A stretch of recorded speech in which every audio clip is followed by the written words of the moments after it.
सबको राधे राधे। तो कैसे हैं आप सब? उम्मीद करते हैं अच्छे होंगे। हम लोगों ने पिछले क्लास में जहाँ तक देखा था, लगभग हम लोगों का 5 चैप्टर संस्कृत का क्लियर हो गया है। तो आज हम लोग छठे चैप्टर भारतीय संस्कार के बारे में पढ़ेंगे। आप लोगों के बीच मैं रोशन कुमार और हमारे KBR लर्निंग की टीम की तरफ से ढेर सारी शुभकामनाएं, नव वर्ष की ढेर सारी शुभकामनाएं। मैं आप लोगों को संस्कृत पढ़ाता हूँ, जैसा कि आप लोगों ने पिछले वीडियो में भी देखा होगा कि मैं आप लोगों को संस्कृत पढ़ाता हूँ। मेरा नाम रोशन कुमार हुआ। तो आज हम लोग पिछले वीडियो में जहाँ तक किए थे उससे आगे कंटिन्यू करेंगे। आज की क्लास में हम लोग उससे आगे कंटिन्यू करेंगे। लगभग 10 क्लासेस में हम लोगों ने पिछले लगभग 10 क्लासेस में हम लोगों ने 5 चैप्टर को कंप्लीट किया है। उसके सारी क्वेश्चन आंसर को डिटेल से आप लोगों के बीच हम लोगों ने हम डिस्कस किए हैं। तो आप लोगों हमें उम्मीद है कि उस चैप्टर को पूरे तरीके से प्रिपेयर कर ले होंगे, पूरे तरीके से मजबूत कर लिए होंगे, और उस चैप्टर से आगे का अगर एग्जाम में क्वेश्चन आते हैं तो आप लोगों को एक भी क्वेश्चन नहीं छूटेगा। हमें इस चीज़ की उम्मीद है। आप लोगों ने पूरे तरीके से उसको पढ़े होंगे और पढ़ रहे होंगे। अब आप लोगों के पास समय नहीं है, समय बहुत कम है। इतने समय में आप कितना ज़्यादा से ज़्यादा कर सकते हैं, ज़्यादा से ज़्यादा एफर्ट लगाइए। आप लोगों को सोने, नींद, चैन को त्यागिए और अपने सपनों को देखिए। अब आप लोगों का सपना सिर्फ है एक एग्जाम, आगे में आप लोगों के बीच एग्जाम है, तो उसको देखिए सिर्फ आप। तो हमें उम्मीद है कि आप लोग अच्छे से पढ़ रहे होंगे और ठंड का भी मजा ले रहे होंगे रजाई के साथे साथे। तो ठीक है, आप लोग आज देखते हैं हम लोग संस्कृत के छठे चैप्टर भारतीय संस्कार के बारे में। भारतीय संस्कार के बारे में लोग सब क्या सोचते हैं और देश विदेश के लोग क्या सोचते हैं, और इसके संस्कार क्या क्या हैं, कितने संस्कार हैं, कितने मुख्यतः संस्कार हैं, और सभी संस्कार कितने हैं, मरने के बाद क्या है संस्कार, जन्म अवस्था से पूर्व संस्कार क्या है, जन्म से पूर्व संस्कार क्या है, बाल्यावस्था में क्या क्या संस्कार है, इसमें सारी चीजों के बारे में बताया गया है। गृहस्थ संस्कार, गृहस्थ अवस्था कब आता है और कब ब्रह्मचर्य रहता है, सारी चीजों के बारे में इस क्लास में ये बताएंगे। और इस क्लास में सारी चीजों के बारे में इस चैप्टर में डिटेल से बताया गया है कि प्राचीन संस्कृति में किस तरीके से मान्यताएं थी। आज तो धीरे धीरे उसकी गरिमा जाती जा रहे हैं धीरे धीरे, लेकिन फिर भी हम लोग देखेंगे, हम लोग प्रयास करेंगे कि आप लोग भी प्रयास कीजिए कि इस संस्कृति को कैसे बचाए रखे अपने अंदर, अपनी भारतीय संस्कृति, पुरानी भारतीय संस्कृति को किस तरीके से बचाए रहे। तो इस चीज को हम लोग देखते हुए इस क्लास में आगे कंटिन्यू करेंगे। तो आज का चैप्टर है भारतीय लोगों के अंदर जो संस्कार था वो भारतीय लोगों में मतलब कौन कौन से संस्कार होते हैं, किस तरीके से, मतलब कौन कौन से संस्कार जन्म के बाद होते हैं, जन्म से पहले होते हैं, गृहस्थ अवस्था किस में कौन से संस्कार होते हैं, सारे संस्कार के बारे में इसमें बताए गए हैं। आइए आज हम लोग कंटिन्यू करते हैं। ये जैसे कि आप लोगों को पता ही होगा, ये क्रैश कोर्स है। क्रैश कोर्स आप लोगों को रिवीजन के साथ साथ क्रैश कोर्स में फुल कोर्स का मजा दे रहे हैं। सोच सकते हैं, क्रैश कोर्स में फुल कोर्स का मजा दे रहे हैं। अगर आप लोग फुल कोर्स देखेगा और इससे ज्यादा मजा आएगा। तो आज की क्लास को इन्हीं शब्दों के साथ कंटिन्यू करता हूँ और आप लोगों के लिए एक मोटिवेशन लाइन है, देखिएगा। मोटिवेशन लाइन है क्या? काम ऐसा करो कि एक पहचान बन जाए, काम ऐसा करो कि एक पहचान बन जाए, हर एक कदम ऐसा चलो कि निशान बन जाए।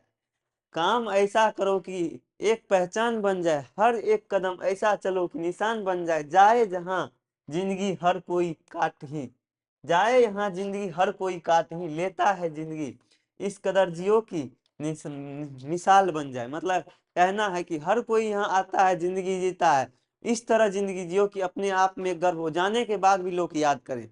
सारे संस्कार इस चैप्टर में वही बताएंगे कि सबसे अंत में तो सबको जाना ही है। सबसे अंत संस्कार मृत्यु अवस्था के बाद ही जो अग्निदाह में उनका संस्कार होता है, जो भी यानी अलग अलग धर्म में जो भी संस्कार होते हैं वो तो होते हैं, लेकिन जीने के बाद आपने क्या अर्जित किया, जीने वक्त मतलब आप लोगों को, आपके पास जिंदगी था तो आपने क्या अर्जित किया, वो तो मरने के बाद ही पता चलता है। आपके पीछे क्या है, क्या शोहरत सीरत क्या थी आपकी, आपकी स्वभाव कैसा था, वो तो आपके मरने के बाद पता चलता है। तो वही इसमें कह रहा, काम ऐसा करो कि एक पहचान बन जाए, हर एक कदम ऐसा चलो कि निशान बन जाए। यहाँ जिंदगी तो हर कोई काट ही लेता है, जिंदगी इस कदर जियो की मिसाल बन जाए। तो इन्हीं लाइन के साथ आप लोगों को इस क्लास को कंटिन्यू करते हैं हम लोग।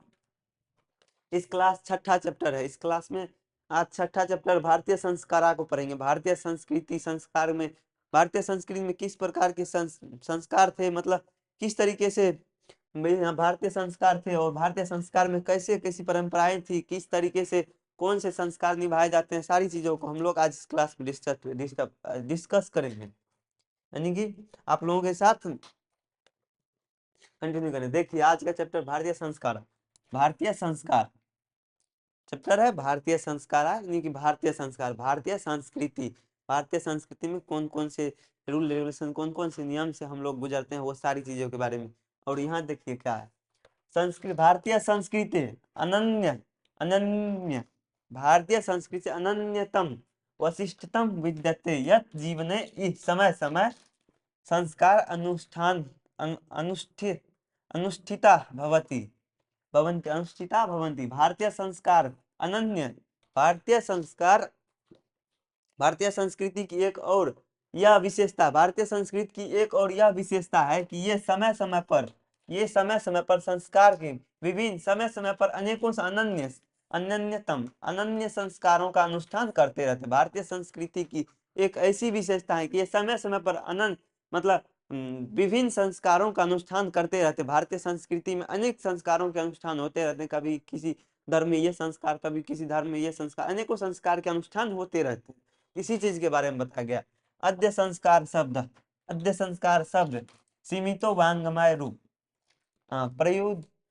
प्रयुज्यते किंतु संस्कार संस्कृत रूपेण, किंतु संस्कृते रूप करण रूप करणमिदं भारतस्य व्यक्तित्वं रचयति।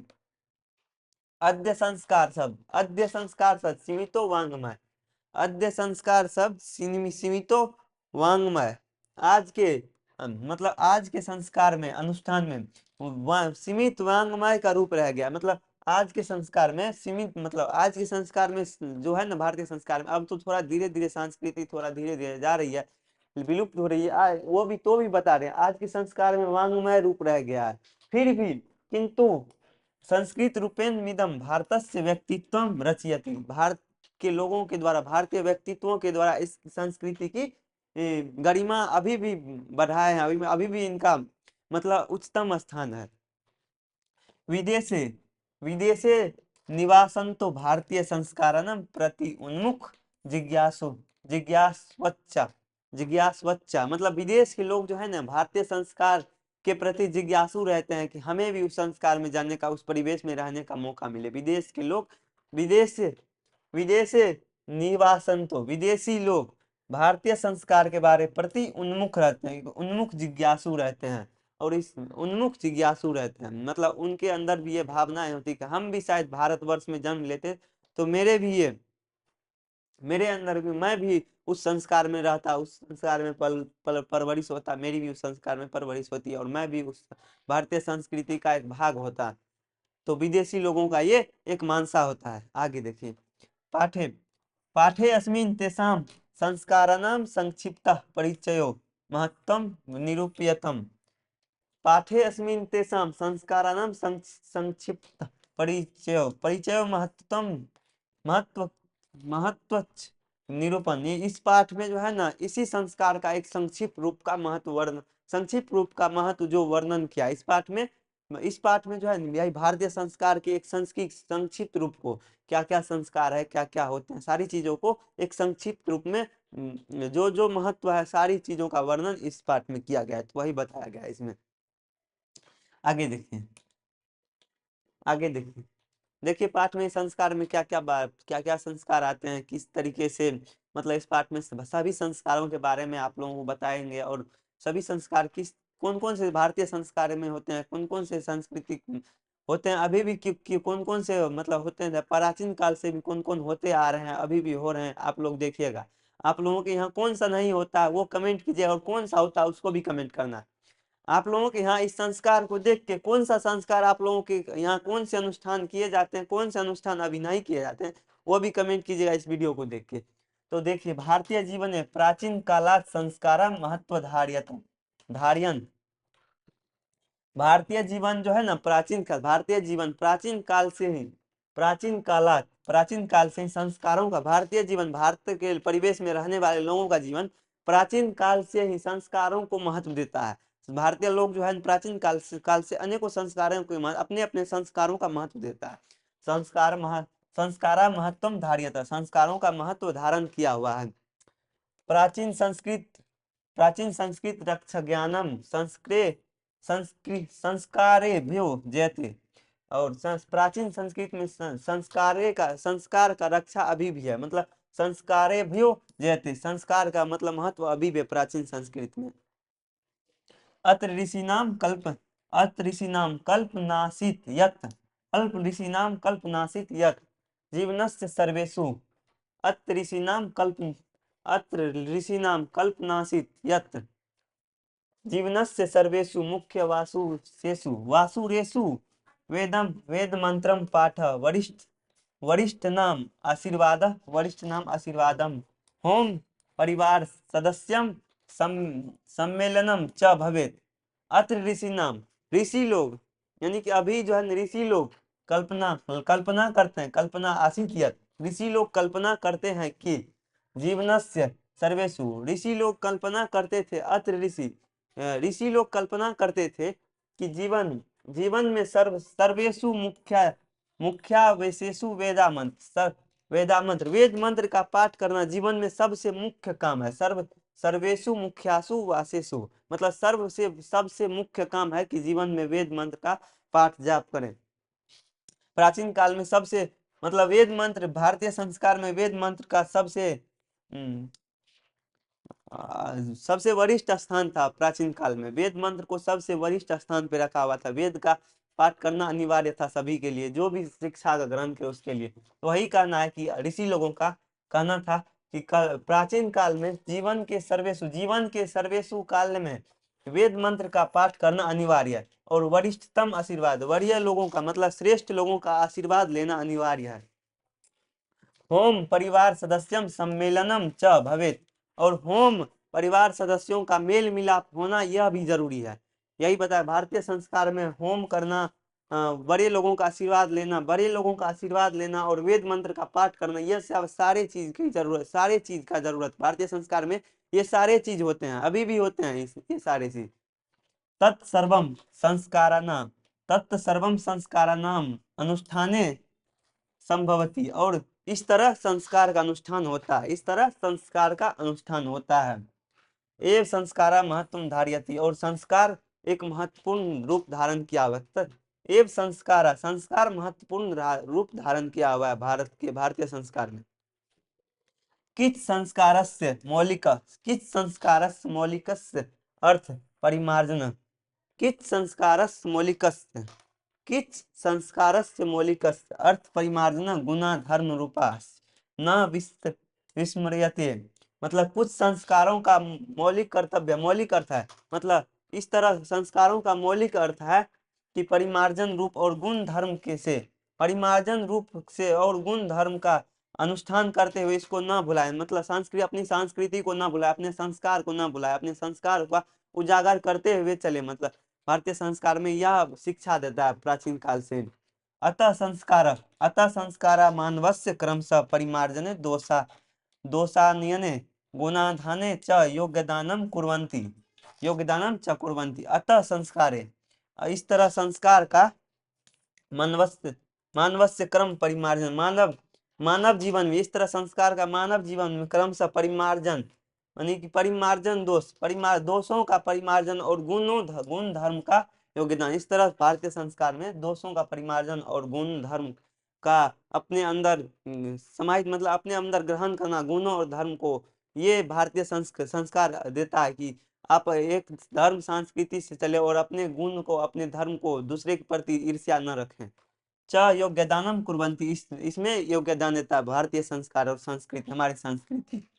आगे देखिए, आगे संस्कारा प्रायण पक्ष विद्या शांति, संस्कार में प्राय 5 विद्या, मतलब संस्कार में प्राय 5 मंत्र है, मुख्यतः 5 मंत्र। संस्कार मुख्यतः 5 संस्कार है। शांति जन्म पूर्व वस्त्र शांति जन्म पूर्व वस्त्राय शेषव षष्ठ, जन्म से पूर्व शिशु अवस्था में जन्म से पूर्व 3 संस्कार, जन्म से पूर्व 3 संस्कार। शांति जन्म पूर्वस्त्र यह जन्म से पूर्व 3 संस्कार, और शेषव षष्ठम, शेषवः षष्ठम। और शिशु अवस्था में 6 संस्कार हैं। शिशु अवस्था में कितने संस्कार हैं? 6 संस्कार हैं। शैक्षणिक पश्चम, शैक्षणिक पश्च। और शिक्षा ग्रहण करने के समय में 5 संस्कार है। गृहस्थ संस्कार, गृहस्थ संस्कार, विवाह, विवाह रूप एक। और गृहस्थ जीवन में विवाह रूप एक संस्कार है। मरणोपरांत संस्कारश्च, मरणोपरांत संस्कारश्च, मतलब एक संस्कार मरने के उपरांत जो दाह संस्कार होता है वो भी एक संस्कार है जीवन में। ऐसा 16 संस्कार भवंती, इस तरह 16 संस्कार मानव के पूरे जीवन में 16 संस्कार से परिपूर्ण होता है। इस तरह मानव के पूरे जीवन में ऐसा 16 संस्कार भवंती, इस तरह मानव के जीवन में 16 संस्कार होते हैं। जन्म पूर्व संस्कारेषु गर्भावधानम, जन्म पूर्व संस्कार में, जन्म से पहले के संस्कार में गर्भ धारण करना, पुनर्वसन, पुंसवनाम सीमंतोनयन चेती त्रयो भवंती। और जन्म से पूर्व संस्कार में गर्भ धारण, पुंसनाम, सीमंतोनयन, और इस तरह 3 संस्कार होते हैं। त्रयो भवंती, चेती त्रयो भवंती, इस तरह 3 संस्कार होते हैं, 3 होते हैं। अत्र आगे देखिए आप लोग, माफ कीजिएगा, आगे देखिए। अत्र गर्भ रक्षा गर्भ अवस्था, इस अत्र गर्भ रक्षा गर्भ अवस्था संस्कार रोपणम, गर्भवत्यश्च प्रसन्नता खेती प्रयोजनम कल्पयति। इस तरह गर्भ रक्षा, गर्भ की रक्षा करना, गर्भावस्था में गर्भवती की रक्षा करना, गर्भस्थ संस्कार रोपण, गर्भ अवस्था में शिशुओं का में संस्कारों का रोपण करना, संस्कारों का उजागर करना। गर्भ अवस्था में देखिए, जब माँ के पेट में बच्चे होते हैं उस समय भी संस्कारों का आदान प्रदान होता है। मतलब संस्कार, ये संस्कार बताए जाते हैं कि उस समय शांति का माहौल, जितना शांत आप रखिए, जितना अपने अंदर कुल रहिए, मतलब जितना माइंडसेट आप अपना अच्छा रखिएगा तो आपके बच्चे के संस्कार उतने अच्छे आएंगे। ये भारतीय संस्कृति की प्राचीन से ही कहे जाने वाली एक सत्य वचन, मतलब इसे आप टाल नहीं सकते। ये सही बात है कि हाँ, अगर आप गर्भावस्था में आपके अंदर अगर शिशु पल रहे हैं तो आप अपने अंदर जितने भी अच्छे अच्छे विचार लाएंगे, आपके बच्चे के अंदर उतने अच्छे अच्छे संस्कार जाएंगे। तो वही कहता है यहाँ पे, वही बोलता है यहाँ पे, गर्भावस्था प्रसन्नता, गर्भावस्था संस्कार रोपण, गर्भ अवस्था में शिशुओं में संस्कारों का रोपण करना, यानी संस्कारों का उजागर करना। गर्भवत्याश्च प्रसन्नता चेती प्रयोजनम, गर्भवती स्त्री को प्रसन्न होना, चेती प्रयोजन, इस गर्भवती का प्रसन्न होना, मतलब गर्भवती का प्रसन्न रहना, ये भी जरूरी है। देखिए, अगर आप गर्भवती कोई महिला है, उसके मतलब उसको आप ज्यादातर टेंशन, या बच्चे भी उसी तरह के बच्चे, मतलब उसी तरह के आएंगे, उसमें उसी तरह के संस्कार आएंगे। वो डिपेंड आप पे करता है कि किस तरीके से आप गर्भवती स्त्री को रखते हैं और उसकी किस तरीके से रक्षा करते हैं, किस तरीके से उसमें संस्कारों का उजागर करते हैं, ये आप पे डिपेंड करता है। तो चेती प्रायोजनम, इस तरीके का प्रायोजन कल्पिता मस्त, मतलब प्रकल्पित किया जा सकता, अनुमान किया जा सकता है। इस तरीके का प्रायोजन का मतलब आयोजन किया जाता था। शेषव संस्कारेषु जात कर्म, शेषव संस्कार मतलब शिशु काल के संस्कार में जात कर्म, नामकरण, निष्क्रम। देखो, बाल्यावस्था में जो जो संस्कार होते हैं वे सारे संस्कार आप लोगों को क्वेश्चन में हर साल इस चैप्टर से 5 से 7 8 क्वेश्चन लमसम पूछे जाते हैं। तो आप लोगों को ये ध्यान में रखना है कि इसमें कौन कौन से संस्कार होते हैं, कौन कौन से कितने संस्कार होते हैं, ये सारी चीज आप लोगों को याद रखना, ध्यान रखना है। ये देखिए, यहाँ से यहाँ तक आप लोगों के लिए ये यहाँ से यहाँ तक इम्पोर्टेंट है। देखिएगा, देखिए, शेषव संस्कार ये हर साल पूछे जाते हैं। शेषव मतलब शिशु काल, बच्चे शिशु काल अवस्था में कौन कौन से संस्कार होते हैं, ये हर साल पूछे जाने वाले क्वेश्चन है। चाहे ऑब्जेक्टिव क्वेश्चन पूछे, शॉर्ट क्वेश्चन पूछे, आप लोग याद रहेगा तब तो। किसी में पूछे तो आप लोगों को हर साल इससे यहाँ से इतने में, सिर्फ आप लोगों को इतना में ही हर साल आप लोगों को 2 या 3 क्वेश्चन पूछे जाते हैं। हर साल की बात है ये, एक साल की बात नहीं है। आप क्वेश्चन बैंक उठा के देख लीजिए, हर साल यहाँ से क्वेश्चन आता है, हर साल। ये इंपॉर्टेंट टॉपिक है। शेषव संस्कार जात कर्म, नामकरण, निष्क्रम मन, यह तो निष्क्रमण, अन्नप्राशन, चूड़ा कर्म, कर्म वैद्य श्रेष्ठ चीज क्रमशो भवंती। मतलब शेषा अवस्था में संस्कार जो है उसमें जात कर्म होता है। जात कर्म मतलब मुंडन होता है, नामकरण होता है, निष्क्रम होता है। नामकरण छठियार जिसको बोलते हैं अपने मतलब हिंदी में यहाँ छठियार बोलते हैं उसको, नामकरण करना उसी को बोलते हैं नामकरण। निष्करण मन बढ़ी को निष्क्रमण कहते हैं। अनप्राशन 6 मांस पे जो होता है अनप्राशन, उसको अनप्राशन कहते हैं। चूड़ा कर्म कर्म कर्ण वैदस्य क्रम कर्म कर्म वैदस्य क्रमशयो भवन्ति। इस तरह ये सारे कर्म कर्म वैदस्य क्रमशो भवन्ति मतलब क्रमशः ये सारे संस्कार होते हैं, ये सारे कर्म कांड होते हैं। शेषव अवस्था में क्रमशः ये सारे कर्म वैद कर्म कांड, जात कर्म, नामकरण, निष्क्रमण, अन्नप्राशन, चूड़ा कर्म, कर्ण वैदस्य क्रमशः भवन्ति, इस तरीके के क्रमशः संस्कार होते हैं शिशु अवस्था में, बाल्य अवस्था में। तो ये इंपॉर्टेंट टॉपिक आप लोग याद रखिएगा। इंपॉर्टेंट हम कौन कौन से टॉपिक इंपॉर्टेंट सारी चीजों को आप लोगों के बीच बताते जा रहे हैं, तो वो चीज याद रखना है कि कौन कौन से टॉपिक इंपॉर्टेंट टॉपिक है। तो आप लोगों को वो याद रखना है क्या कि शैशव अवस्था में जात कर्म, नामकर्म, निष्क्रमण, अन्नप्राशन, चूड़ा कर्म, कर्ण वैदस्य क्रमशः भवन्ति। कर्ण वैदस्य क्रमशः कर्ण वैदस्य क्रमशः भवन्ति मतलब ये सारे कर्मकांड शिशु अवस्था में बच्चे के साथ होते हैं। जात कर्म, नामकरण, निष्क्रम, अन्नप्राशन, चूड़ा कर्म, कर्ण वैदस्य, चूड़ा कर्म, कर्म वैश्य कर्म से भवन्ति, ये सारे कर्म बच्चे की इस बाल्य अवस्था में होते हैं। तो आगे देखिए क्या बता इसमें आगे क्या है। इसमें आगे शिक्षा संस्कारेषु अक्षर आरंभ, उपनयनम वेदारंभ, केशांतम केशांत सर्व सर्वतः सर्वतश्चियति संस्कारा प्रकल्पित। शिक्षा संस्कारेषु अक्षर का आरंभ, शिक्षा संस्कार में अक्षर का आरंभ, उपनयनम वेदारंभ और उपनयन में वेद का आरंभ, वेद का पठन पाठन करना। केशान केशांत समावर्त, केशों का मतलब केशांत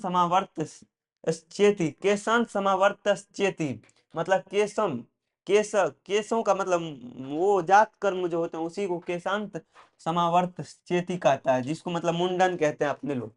तो संस्कारा प्रकल्पिता, इस तरीके के संस्कार होते हैं। अक्षर आरंभ अक्षर आरंभ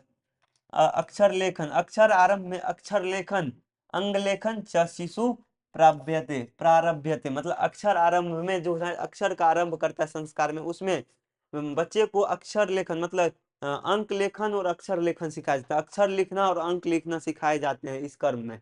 तो वही ये इसमें बताएंगे शिशु को प्रारंभ में आरंभ में अक्षर लिखना और अंक लिखना सिखाते हैं। उपनयन संस्कार से अर्थ, उपनयन संस्कार का अर्थ है गुरु शिष्य स्वगृह नयन गृह गृहे नयन भवंती। मतलब उपनयन संस्कार का अर्थ है कि गुरु शिष्य स्वगृहे नयन भवंती, गुरु मतलब शिष्य द्वारा गुरु के घर, गुरु के आश्रम में जाना। गुरु गृहे भवंती मतलब गुरु गृहे नयनम भवंती, गुरु के घर, गुरु के आश्रम जाना शिष्य द्वारा। उपनयन संस्कार का अगर आप लोगों को क्वेश्चन में पूछे जाए कि उपनयन संस्कार का अर्थ क्या है, तो उपनयन संस्कार का अर्थ है शिष्य द्वारा गुरु के घर, गुरु के आश्रम में जाकर शिक्षा का ग्रहण करना, उपनयन संस्कार का अर्थ है। तो शिष्य द्वारा गुरु के घर, गुरु के आश्रम में जाकर शिक्षा का अर्जन करना, शिक्षा का अर्जन करना, वही कहलाता है उपनयन संस्कार। आगे देखिए तत्र शिष्या शिक्षा नियमा पलायता अध्ययनम करोति। उसके पश्चात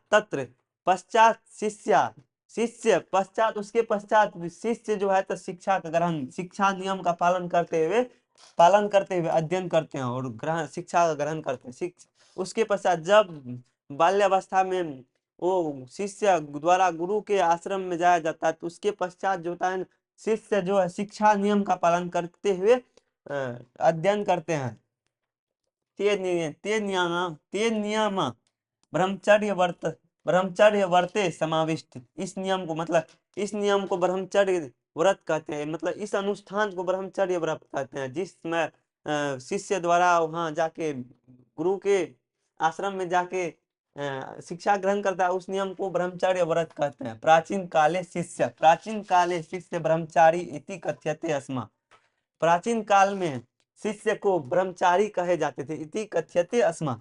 प्राचीन काल में शिष्य को ब्रह्मचारी कहते थे, मतलब प्राचीन काल में छात्र को ब्रह्मचारी कहते, आजकल तो विद्यार्थी को विद्यार्थी बोलते, प्राचीन काल में उसको जो ब्रह्मचारी बोलते थे, मतलब जो भी अध्ययन करते थे ब्रह्मचर्य नियम का पालन करते थे, वहां जाके आश्रम में पहले जो थे ना, वहाँ आश्रम में जाके मतलब गुरु के आश्रम में जाके वहां पे शिक्षा का अर्जन करते थे, तो उसको ब्रह्मचर्य कहते थे, ब्रह्मचारी कहते थे। तो वही यहाँ बताए गए हैं। गुरु गृह एव शिष्य वेदारंभ करोति करोति अस्मा। गुरु के घर यानी गुरु के आश्रम में शिष्य द्वारा वेदों का आरंभ किया जाता है, वेदों का पठन किया जाता है। वेद सबसे पहले वेदों का पठन पाठन, वेद का आरंभ किया जाता है। वेदाम महत्तम, वेदानाम महत्तम महत्वम प्राचीन शिक्षायाम उत्कृष्टम मान्यते। वेदों का महत्व प्राचीन शिक्षा में, वेदानाम महत्तम वेदों का महत्व प्राचीन शिक्षायाम उत्कृष्टम मान्यते। वेदों का महत्व प्राचीन शिक्षा में, प्राचीन मतलब प्राचीन समय में वेदों का महत्व और उत्कृष्ट था, बहुत अधिक था। मतलब वेदों का महत्व प्राचीन काल में, अभी तो अलग अलग सब्जेक्ट, अलग अलग क्लास के अलग अलग सिलेबस हैं, ये सिलेबस नहीं होते थे पहले। शुरू करने से पहले उनका सबसे पहला होता था कि वेदों का मतलब वेदों का अध्ययन करना, वेदों का ग्रहण करना, वेदों को पढ़ना सबसे उत्कृष्ट मान्यता था वेदों का। केशांत संस्कारे गुरु गृहे एवं शिष्य प्रथम छोड़ कर्म भवंती अस्मा भवती अस्मा। मतलब केशांतरम, केश संस्कार में गुरु गृह गुरु के घर, गुरु के आश्रम में एवं शिष्य प्रथम छोड़ कर्म, गुरु के घर में शिष्य का प्रथम छोड़ कर्म, जो मुंडन आजकल गांव घर में किए जाते हैं, पहले सबसे पहला मुंडन गुरु के घर, गुरु के आश्रम में किए जाते थे। तो वही चीज इसमें बताए गए हैं। केशांत संस्कार, केशों का संस्कार गुरु के घर में शिष्य द्वारा प्रथम छोड़ कर्म माना जाता है। प्रथम छोड़ कर्म भवती अस्मा, प्रथम छोड़ कर्म माना जाता है, प्रथम मुंडन माना जाता है। अत्र गोदानाम मुख्यम कर्म, इसे गोदान कर्म भी यानी गोदान कर्म भी कहते हैं। कुछ संस्कृत ग्रंथों में इसका नाम गोदान भी है। अतः संस्कृत ग्रंथेषु अस्य नामांतरम गोदानाम संस्कृत संस्कारे अपि, संस्कृत संस्कार गोदानाम संस्कार रोपि लभ्यते। कुछ संस्कृत ग्रंथ में इसका नाम कुछ संस्कृत ग्रंथ में इसका नाम गोदान संस्कार भी मिलता है। यानी कि छोड़ कर्म का नाम कुछ संस्कृत ग्रंथ, अगर आप लोगों को क्वेश्चन में पूछे जाए कि छोड़ कर्म में किस संस्कृत मतलब किस तरीके से आप मानते हैं कि छोड़ कर्म का नाम गोदान भी है, तो कुछ संस्कृत ग्रंथ में हमें मतलब छोड़ कर्म का नाम गोदान भी मिलता है। ये बताना है कुछ संस्कृत ग्रंथ में हम लोगों को छोड़ कर्म का नाम गोदान भी मिलता है, कुछ संस्कृत ग्रंथ में छोड़ कर्म का नाम गोदान भी मिलता है। समावर्त संस्कारस्य उद्देश्य, समावर्तन संस्कार उद्देश्य शिष्य गुरु गृहस्थ जीवने प्रवेश स। मतलब समावर्त संस्कार का उद्देश्य, समावर्त संस्कार का उद्देश्य है शिष्य गुरु गृहस्थ जीवन में प्रवेश। मतलब गुरु शिष्य द्वारा गुरु के घर में, समावर्त संस्कार का अर्थ है शिष्य द्वारा, मतलब शिष्य द्वारा गुरु के घर में ही, मतलब गुरु के आश्रम में ही गृहस्थ जीवन में प्रवेश करता है। यह किसका अर्थ है? समावर्त संस्कार का अर्थ है। अगर आप लोगों को पूछे जाए कि समावर्त संस्कार का उद्देश्य क्या है, तो समावर्त संस्कार का उद्देश्य है कि शिष्य द्वारा गुरु के घर में गृहस्थ जीवन में प्रवेश करना समावर्त संस्कार कहा जाता है। तो शिक्षा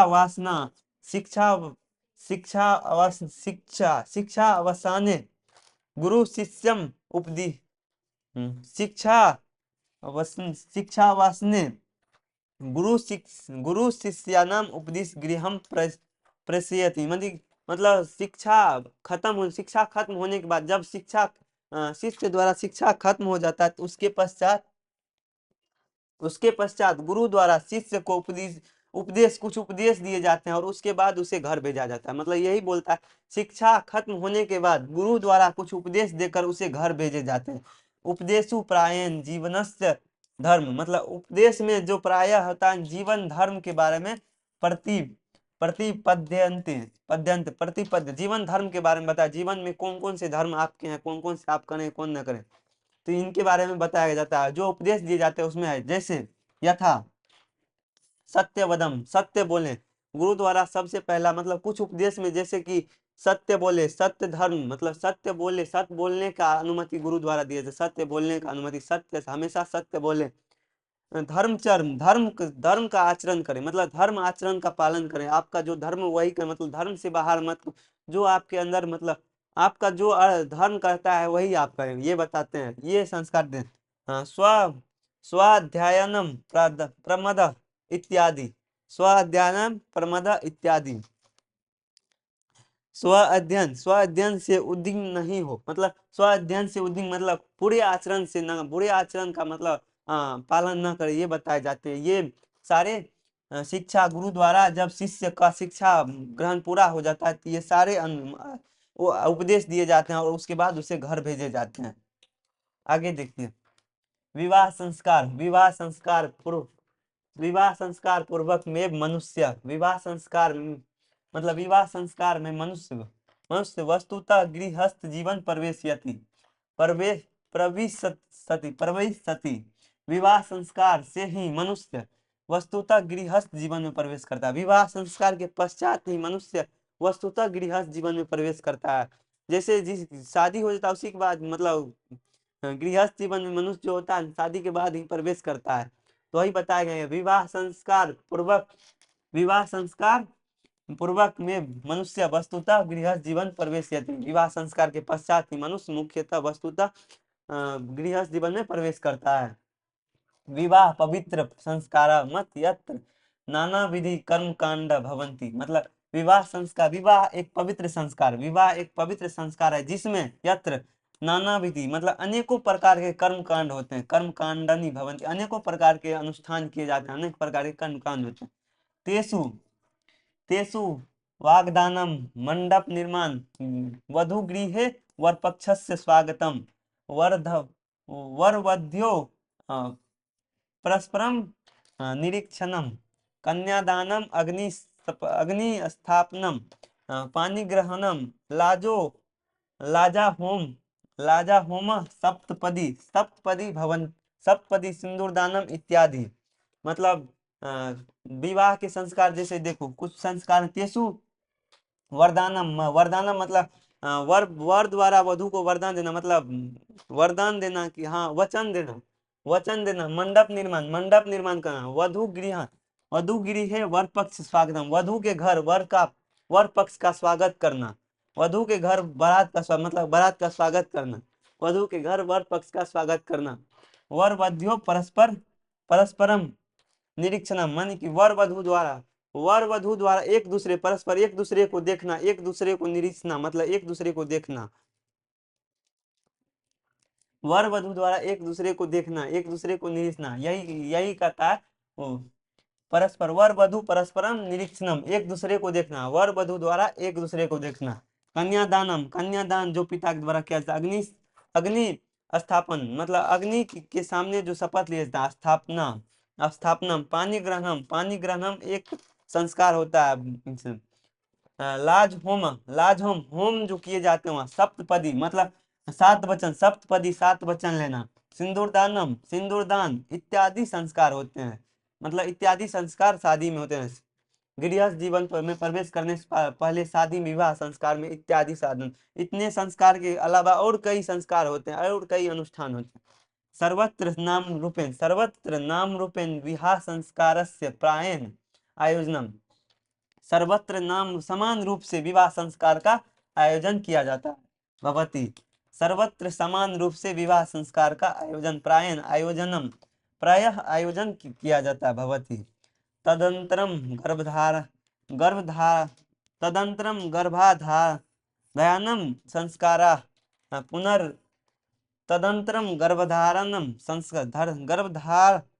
गर्भधारणादय संस्कार पुनरावर्तन्ते जीवन चक्रे च भ्रमति। इस प्रकार उसके पश्चात गर्भधारण का संस्कार पुनः वर्तते, पुनः जीवन चक्र में पुनः लौटता है। च भ्रमते, इस प्रकार शादी के उपरांत गर्भधारण का संस्कार मतलब जीवन चक्र में पुनः लौटता है। मतलब जिस प्रकार हर एक के जीवन चक्र में गर्भधारण का मतलब शादी के बाद संस्कार, मृत्यु अवस्था से फिर कोई जन्म लेता है, फिर उसके जीवन में कई ऐसी घटनाएं होती है। इस सारे जीवन चक्र में ये सारी चीज का भ्रमण होते रहता है। तो मरनाद मरनाद मरणानंतरम अंत्योष्टि संस्कार मरणानंतरम अंत्योष्टि संस्कार अनुष्ठित। मरने के उपरांत जो होता है उसका क्रियाकर्म होता है, उसका दाह संस्कार होता है, उसी को अंत्येष्टि संस्कार, सबसे अंतिम संस्कार कहता है। मरने के उपरांत जो भी संस्कार रहते हैं सबसे अंतिम संस्कार है, अनुष्ठान रहते हैं। ये भारतीय जीवन दर्शनस्य महत्वपूर्ण महत्वपूर्ण महत्वपूर्णम महत्वपूर्णम उद्दाम संस्कारम इति एव भारतीय जीवनम। इस प्रकार भारतीय जीवन दर्शन में दर्शनस्य महत्वपूर्ण उपदान संस्कार महत्वपूर्ण इस प्रकार भारतीय जीवन दर्शन में महत्वपूर्ण कई ऐसे संस्कार हैं जिसका मतलब उल्लेख किया गया है। तो आप लोगों का खत्म हो गया। मतलब इसी को लेके एक बहुत अच्छा लाइन आप लोगों के लिए, देखिएगा। रिश्ते खून से नहीं होते, विश्वास से होते हैं। रिश्ते खून से नहीं होते हैं, विश्वास से होते हैं। अगर विश्वास हो तो पराये भी अपने हो जाते हैं, और अगर विश्वास ना हो तो अपने भी पराये हो जाते हैं। इस प्रकार मतलब सबका जो है अंतिम चक्र मृत्यु ही है। सबका अंतिम चक्र मृत्यु है। पढ़ना लिखना सब कुछ करके अंतिम में वहीं जाना है सबको। तो वही है, तो रिश्ते बनाए नहीं जाते हैं, मतलब रिश्ते बन के नहीं आते हैं, सबसे बनाए जाते हैं। और सबसे उसमें होता है, सबसे बड़ा चीज विश्वास होता है। अगर किसी के प्रति आपका विश्वास है ना, तो हर वक्त आपके साथ वो रहेगा। मतलब जो आपका खून का रिश्ता आपके साथ भी नहीं है तो वो भी आपसे रिश्ता जोड़ सकता है, उसका भी आपका रिश्ता, आपसे उनका भी रिश्ता हो सकता है। तो इस प्रकार आप लोग सबसे प्रेम कीजिए, सबसे एक दूसरे से मिलजुल कर रहिए। और इस चैप्टर को आप लोगों ने बड़े इंटरेस्टिंग, मतलब बड़े मजेदार तरीके से आप लोग पढ़े होंगे। और आप लोगों से हमें उम्मीद है कि अगले क्लास में जब आएंगे, इस चैप्टर के जितने भी क्वेश्चन आंसर होंगे, तो आप लोग उसको देखकर आप लोगों में अपने अंदर एक एनर्जी महसूस होगा कि हाँ, हम पढ़े थे इस चैप्टर को, हमें इसके क्वेश्चन आंसर, सारे क्वेश्चन आंसर आते हैं। तो ठीक है, मिलते हैं नेक्स्ट क्लास में। तब तक के लिए आप लोग को धन्यवाद। अपने दोस्तों के साथ, अगर वीडियो अच्छा लगे तो अपने दोस्तों के साथ शेयर करें और लाइक सब्सक्राइब करें। तो ठीक है, धन्यवाद।